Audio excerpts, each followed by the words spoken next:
2023 എന്റെ ജോലി നഷ്ടപ്പെട്ടപ്പോൾ എനിക്ക് വ്യക്തമായിട്ടൊരു പ്ലാൻ ഒന്നും ഉണ്ടായിരുന്നില്ല. പക്ഷെ ഇനിയൊരു ഓപ്പർച്യൂണിറ്റി വരുന്നവരെ കാത്തു നിൽക്കാനുള്ള ഒരു ക്ഷമയും എനിക്കുണ്ടായിരുന്നു. ഞാൻ എൻ്റെ ഒരു ക്ലോസ് ഫ്രണ്ടിനെ കോണ്ടാക്ട് ചെയ്തു. അവൻ മാംഗ്ലൂരിൽ സോഫ്റ്റ്വെയർ ഡെവലപ്പറായിട്ട് വർക്ക് ചെയ്തുകൊണ്ടിരിക്കുകയാണ്. സംസാരിച്ചു, എൻ്റെ 2 ഫ്രണ്ട്സിനെയും കൂടെ ആഡ് ചെയ്തു. അങ്ങനെ നമ്മൾ ചെറിയൊരു രീതിയിൽ തുടങ്ങാൻ തീരുമാനിച്ചു.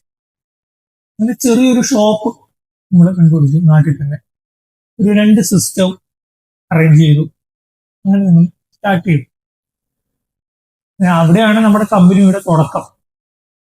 വലിയ ഇൻവെസ്റ്റ്മെന്റോ അല്ലെങ്കിൽ ഫാൻസി ബ്രാൻഡിങ് ഒന്നും ഉണ്ടായില്ല.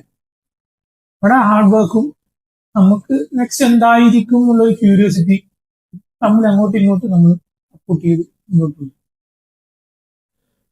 എല്ലാം നമ്മൾ മൊത്തമായിട്ട് പഠിച്ചിട്ടൊന്നും അല്ല തുടങ്ങിയത്. ചെറിയ ചെറിയ മിസ്റ്റേക്സും വലിയ വലിയ മിസ്റ്റേക്സും നമ്മൾ വരുത്തിയിട്ടുണ്ടാവും.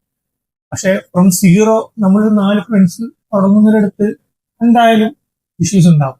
അതിൽ എനിക്ക് വലിയ റിഗ്രറ്റ് ഒന്നുമില്ല.